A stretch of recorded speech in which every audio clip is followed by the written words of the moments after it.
અમરીશભાઈ અને માયાભાઈ મારી જમીનને કરોડો રૂપિયાની રાજુલા રોડ ટચ જમીન બિનપાત્ર દસ્તાવેજ કરાવી અને ભરતભાઈના નામે કરેલા. જો એની પૂરી તપાસ થાય તો તમારું નવનીતભાઈનું તો કાંઈ નહીં. એવું લેન્ડ લેબલનો કેસ લાગે 2007માં. અહીંયા વકીલ સાહેબ મેં બેઠેલા બધાને જોયેલું છે. પૂરી તપાસ કરાવો એવી હું તમારી પાસે આજે ઓલું કરું છું. તો કે પોલીસ જમીન અમારા આધાર પુરાવા નાશ કર્યા છે. આજે 2007 થી જમીનનો કબજો મારી પાસે છે. આ ત્રીજો દસ્તાવેજ કોઈ ખાતેદાર નથી. આ જમીન પડાવી લેવા માટે અમરીશભાઈ 2017માં ધારાસભ્ય બન્યા અને 2019માં માયાભાઈ ભરતભાઈ માયાભાઈના છોકરાના નામે દસ્તાવેજ કરેલો છે. મારા ભાઈઓ આજે એના સમાજના એમ કહે તમે કે 20 500 ગાડીઓ લઈને આવવાના છે. આવો ત્યાં જતુભાઈ અત્યારે કબજો જતુભાઈ આગળ છે.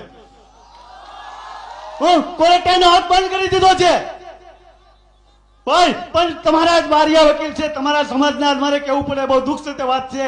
છેલ્લા સેટિંગમાં આવી ગયા, મારો હુકમ નીકળી ગયેલો છે કારણ કે બિનપાત્ર દસ્તાવેજ છે. આજે બધા રજૂ થયા નથી, કોઈ હાજર થયા નથી.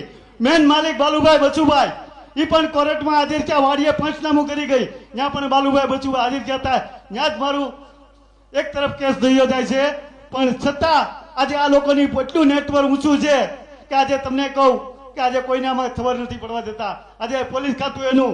આજે હું તમને કહું છું કે નવનીતભાઈનું તેને ખાલી એટલું જ દુઃખ લાગ્યું હતું કે બરાબર કે એના બાપા પાસે માફી માંગી છે. હું એમ કહું છું કે માયાભાઈ ચોર છે, ચોર છે અને ચોર છે. માયાભાઈ ચોર છે. આજે